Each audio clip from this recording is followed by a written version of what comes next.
You're listening to A Chapter a Day, a daily podcast. The Bible comes alive as we read a chapter out loud each day. Hello, everybody. It's time for a chapter day. Today we're reading Ezra chapter 4. When the enemies of Judah and Benjamin heard that the exiles were building a temple for the Lord, the God of Israel, they came to Zerubbabel and to the heads of the families and said, "Let us help you build, because like you, we seek your God and have been sacrificing to him since the time of Esarhaddon, king of Assyria, who brought us here." But Zerubbabel, Joshua, and the rest of the heads of the families of Israel answered, "You have no part with us in building a temple to our God. We alone will build it for the Lord, the God of Israel, as King Cyrus, the king of Persia, commanded us." Then the peoples around them set out to discourage the people of Judah and make them afraid to go on building. They bribed officials to work against them and frustrate their plans during the entire reign of Cyrus, king of Persia, and down to the reign of Darius, king of Persia.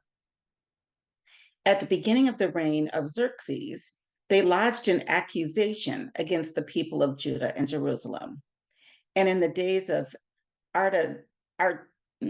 Artaxerxes, king of Persia, Bishlam, Mithridash, Tabeel, and the rest of his associates wrote a letter to Artaxerxes. The letter was written in Aramaic script and in the Aramaic language. Rahum, the commanding officer, and Shimshai, the secretary, wrote a letter against Jerusalem to Artaxerxes, the king, as follows. Rahum, the commanding officer, and Shimshai, the secretary, together with the rest of their associates, the judges, officials, and administrators over the people from Persia, Uruk, and Babylon, the Elamites of Susa, and the other people whom the great and honorable Ashurbanipal deported and settled in the city of Samaria and elsewhere in Trans-Euphrates. This is a copy of the letter they sent him. To King Artaxerxes, from your servants in Trans-Euphrates. The king should know that the people who came up to us from you have gone to Jerusalem and are rebuilding that rebellious and wicked city. They are restoring the walls and repairing the foundations. Furthermore, the king should know that if this city is built and its walls are restored, no more taxes, tribute, or duty will be paid, and eventually the royal revenues will suffer. Now, since we are under obligation to the palace and it is not proper for us to see the king dishonored, we are sending this message to inform the king so that a search may be made in the archives of your predecessors. In these records, you will find that this city is a rebellious city, troublesome to kings and provinces, a place with a long history of sedition. That is why this city was destroyed.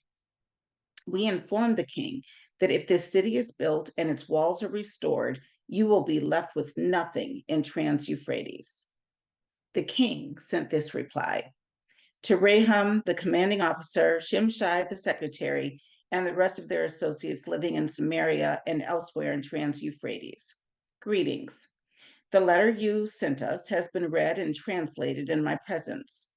I issued an order and a search was made, and it was found that this city has a long history of revolt against kings and has been a place of rebellion and sedition. Jerusalem has had powerful kings ruling over the whole of Trans-Euphrates, and taxes, tribute, and duty were paid to them. Now issue an order to these men to stop work so that the city will not be rebuilt until I so order.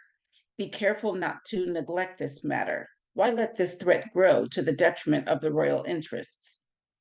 As soon as the copy of the letter of King Artaxerxes was read to Rahum and Shimshai, the secretary, and their associates, they went immediately to the Jews in Jerusalem and compelled them by force to stop. Thus, the work on the house of God in Jerusalem came to a standstill under the second year of the reign of Darius, king of Persia. Mm-mm-mm. That was Ezra chapter 4. See you tomorrow.